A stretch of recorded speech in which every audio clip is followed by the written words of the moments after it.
like Tony Ricciardello was there. If he holds on to that position, he may well have the lead here. The West Aussie racing with so much speed. It is the curve of no, he's hit the wall. See that he blasts straight round the outside of the Audis. This is exactly what we saw Caruso do yesterday, but it's got away from Ricciardello. Morning, everybody. Ran here, Sports Sedan TV, episode 5. My favourite number. I like 5. It's a good number. My dad used it on his race cars. I would be running number 5 if I could. Tony runs number 5. He's pretty badass. So, what's happening in Sports Sedan land? Well, we're going to focus today predominantly on the Nationals. Just a short podcast, this one, just to bring you guys up to date on what's happening. Round 1, March 15 to 17 at Symonds Plains in Tasmania. The Apple Isle. Why is it the Apple Isle? I'm sure someone can tell me. So, I suppose the first big news is that... Is it big news? I think it's big news. A lot of people were very excited to see Brad Sheriff, the man with the red skyline. Well, Bradley, young wood duck as he calls himself, that is the name that he has given himself. We didn't make it up. He had an accident on Sunday in testing. He is fine, but the car is damaged. He hasn't sent me photos. He won't send me photos. He was going to send me in-car. He hasn't sent me in-car.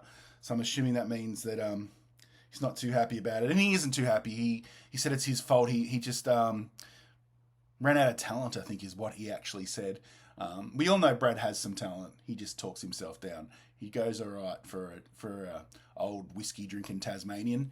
But unfortunately, that does mean that his new car, his new blue R34, won't be running, which is extremely disappointing. I'm sure it's more disappointing for him than for us with the amount of work that he's put into that car. So there's supposedly a fair bit of carbon damage.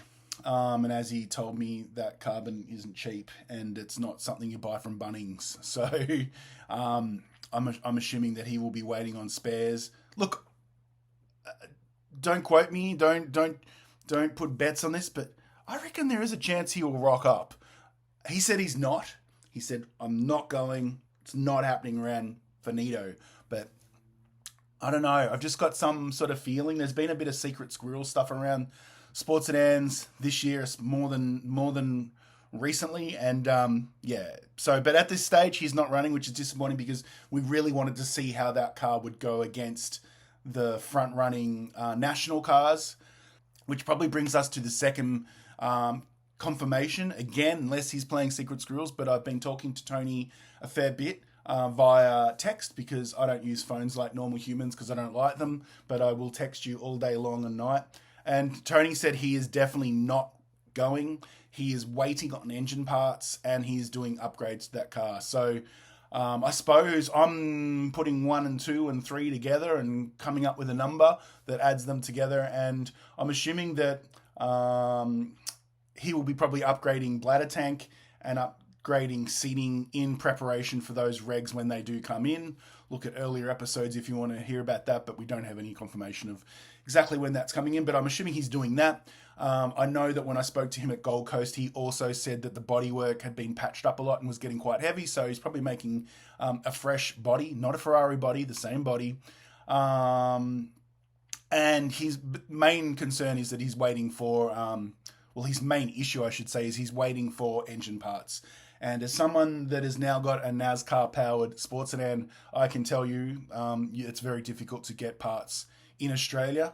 And even from the States, there's usually, for a lot of stuff, there's long waits, or you have to get it custom made now because they don't hold that stock anymore. They don't make it anymore. So Tony is out also. Also, John Goulet with the Audi, Jordan Caruso, they will not be running. John is working very hard on the new car. And also waiting on engine parts. Also a Chev-powered sports sedan, NASCAR. I think he's an SP2. Is he an 18 degree? He might be an 18 degree. But I remember speaking to John at Calder, and that motor that is in the Audi, the main motor, is like, yeah, it's got the block and the heads of a Chev, but everything inside of it is bespoke. It's got friggin' Toyota bits or some other different stuff in there to create the power that he requires and blah, blah, blah. The next person that's out, not a front runner, but it is a fan favorite, very quick car. It's made itself home in sports sedans over late last year, and that is Angus Fogg, who had the crash at Bathurst. They did get the car repaired to be able to run Touring Car Masters, but I think they did a motor, or they were about to do a motor, and they've decided to ship that car back to New Zealand and freshen it up and get it all right. So we may or may not see Angus back this year in that car. So they're probably the big outs, unfortunately. The ins. Let's go through the list. So first we have Alex Williams, a local, in the red RX-7 rotary powered space frame car. Very quick car. Alex and his dad maintain these cars themselves. This is actually Laurie's car, but Alex drives it. Alex is building a really cool car. You'll need to check out their page on Facebook. It's a Mercedes. It's pretty cool. It's an older sports sedan that I don't know if it ran very much, but he's doing complete rebuild on that. So Alex Williams will be out there. I think with local knowledge, he will be very quick around Simmons Plains. Let's go. The next local is Stephen Gangel. I may not be pronouncing that right. I have not met Steve. With a VL Commodore, another space frame car running a Walkinshaw Chev. I don't know too much about this. He has been competing in like a TT category for the last 5 or 6 years and has now gone over to sports sedans. And he messaged me and said that he's actually leading the Tasmanian Sports Sedan Championship at the moment because he said there's no wood ducks around. So referring to Brad. Next we have Ben Patel in a 180 SX. I am a huge fan, as you know, of the 180 and Nissan's full stop. Running a 2J. Very bloody quick car. It's a floor pan based car. Was a drift car for a long time.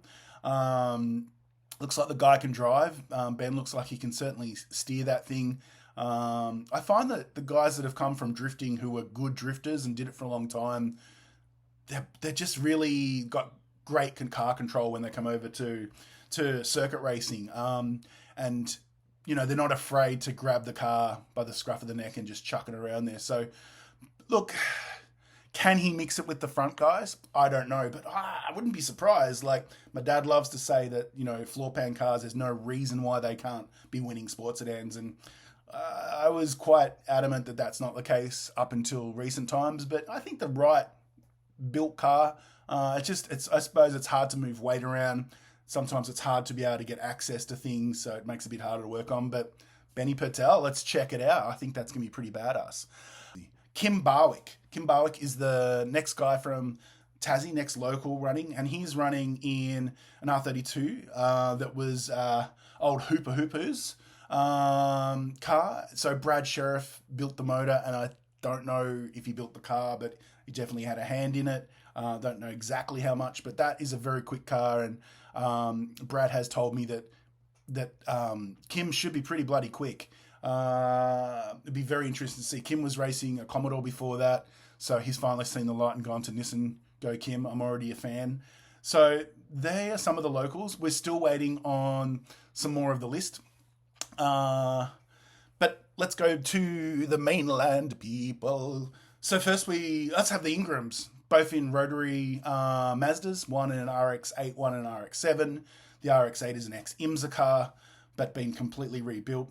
Both running, I'm pretty sure they're both running billet motors from PAC, who super nice people in New South Wales that build weapon rotaries and really know what they're doing. And both those cars should be pretty bloody fast. Pete probably will be a little bit quicker, but Matt's coming on, and that car is a bit heavy, and I think a little bit, I'm not sure if it's got as much power, but it's definitely a little bit heavier than Pete's car. So will be interesting to see, but fantastic that they're both going over. I know there's a lot of fans of the rotary powered machines. Mark Duggan and Scott Cameron, both from Duggan Family Hotels sponsorship. Obviously, Mark has the Aston, the ex-Kerry Bailey car. Poor old Mark can't live that down that it's the ex-Bailey car, but it did win a championship, so it's got a lot of pedigree. It's been pretty much rebuilt since then. It's now, over the last sort of year, really finding its feet.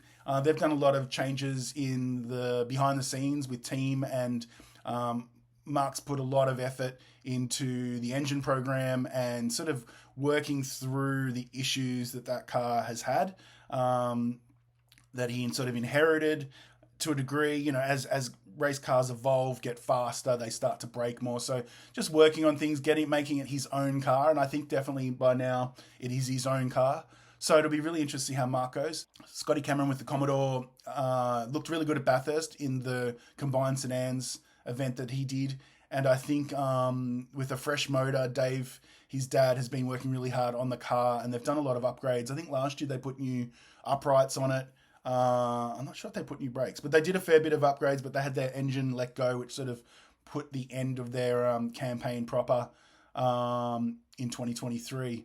So to watch, I think that Duggan's car's probably quicker. Young Scotty's younger and probably a little bit more fiery, but we'll see. So he probably can wrestle that car around Simmons' Plains, probably be quicker. But it'll be interesting to see. I think let's see what happens. I think both of them will be pretty happy if they can be in the top 5 to 10. Definitely Scotty will be going for top 10. Mark probably looking for top 5. Next up, a fan favourite, someone I know you all love, and that's Ryan Humphries in the Ford, the mighty silver Ford that looks like... does it look like... Look, it's a bit rougher looking from the outside, and it's a proper home-built sports sedan. It's fucking fast. What can I say? It's got an LS in it, 6-litre LS. It shouldn't be that fast, but it is, and it's a proper legal sports sedan, no messing around. He wrenches away on it. He makes it happen. He's racing at WA, and then he's freaking coming all across from WA like in 2 weeks to get to Tassie to race nationals. This guy is a sports sedan diehard, and it's going to be awesome to see him over there. I think he's going to love it. He loves the challenge of new tracks. He'll wrestle that thing hard, man. Like, it should be good to watch. So, yeah, Ryan Humphrey in the Ford. Steve Tomasi. Now, I messaged you, and you said you didn't know. And I think they were playing like, we don't want anyone to know. Don't tell anyone we're going over. It's secret stuff. But Tomasi's are going over. So they are what I consider one of the top 3 cars currently to date. And so they'll be over in the Calibra. And as you know, I love a good Calibra. Awesome shape, nice and slippery. Theirs has been around a long time. They've been racing for a hell of a long time. So I think I was concerned that they weren't going to make this year.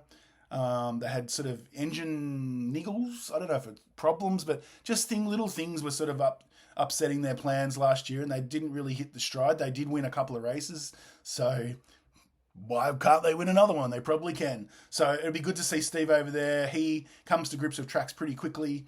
Car's fucking quick in a straight line. It's got some good bits on it. They are a home team, but a home team that's well funded, so they work hard for it. And I wish they'd bring the 300ZX out, but that's a whole nother story. But so Steve Tomasi will be out in the Calibra. Graham Gillian's a Victorian, another Victorian who's going in the RX-7. Graham's been over there, and I think he's beaten the car that I had. My car's beaten him, and he's beaten it. So look, Graham won't be up the front. He knows that. But I wouldn't. If it rains, you'd never know where you'll see him. Like, Graham can steer a car, and he's had that car a long time, and they've put a bigger spaceship motor and a bigger rotary, so it'll be buzzing away. And definitely a side chance for a good finish if the conditions are wet. Next up is Ashley Jarvis. Young Ash did really well last year, was leading the championship in the Smith Monaro, so he'll be out there. Doing his thing, so that'll be good to see. I'm not sure. I don't think they've done any upgrades this year. For this year, they may have, but they've been sort of pretty quiet.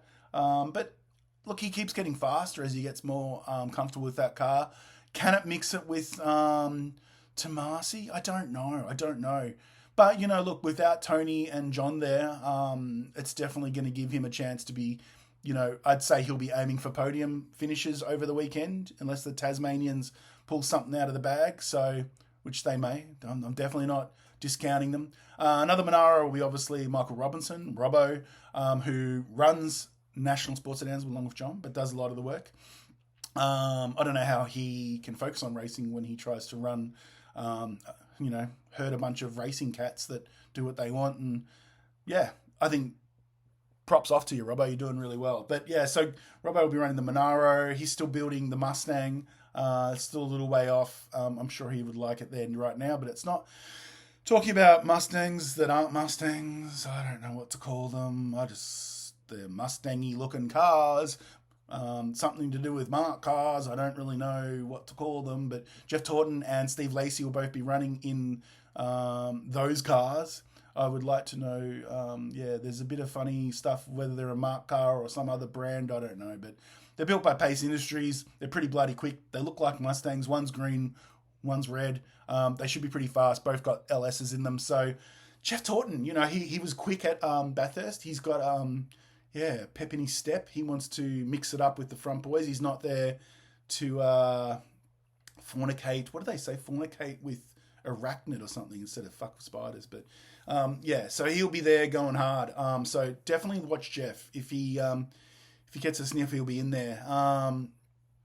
And that's it. That's the list that I have at the moment. So supposedly there's a few more cars. Tune in. I will let you know. Obviously on the National Sports Sedan page, I've started doing posts. I hadn't been employed to do that until this week. So that's the other day, you will have noticed that suddenly since December, like at December 31st, it stopped and it's only just started. That's because finally I'm back on board doing some socials. At this stage, I am not going to be at the race meeting, unfortunately, covering it. If you want to get behind me and sponsor me to be able to get me over there, to do that, hook us up. Got to do it really soon. Otherwise, we'll start focusing on round 2, trying to get to that to do some coverage. Because it's good. We get to interview people, talk to them. You get to see more of what's happening behind the scenes rather than just the short TV footage and sort of get some background. I've run out. I thought this was going to take 5 minutes, something like 15 or 16 minutes. But anyway, Sports Sedans will be at Symmons Plains, March 15 to 17. I'll try and get some information even if I'm not going, but I might be busy helping my dad race that weekend if I don't go. Thanks for everyone that's been messaging. If you've got any questions, I'm trying to think if you've got any questions. Did you have any questions? What did you want to know? We're going to do some cool things coming up. I've been chatting with Miles Bond, who is the president of South Australian Sports Sedans, about doing some podcasts and videos based on just interpreting regs of sports sedans, because we've noticed that there's a fair bunch of cars that have some basic shit that could be fixed to make it comply. I'm going to try and give you guys who want to get into the category some tips and sort of just run you through how you get into sports sedans, from logbooking your car to prepping and just basic stuff. It won't be of any use for anyone that's a seasoned racer, but we want to get more cars on the grid, and there's lots of sports sedans around. So, yeah. Thanks very much. I'm Ren, Sports Sedan TV, Sports Sedan Podcast. Rock on, Gods of Thunder, Monsters of Motorsport. We rock. Most badass category in Australia. Get around it. Don't be a dick. Rock on.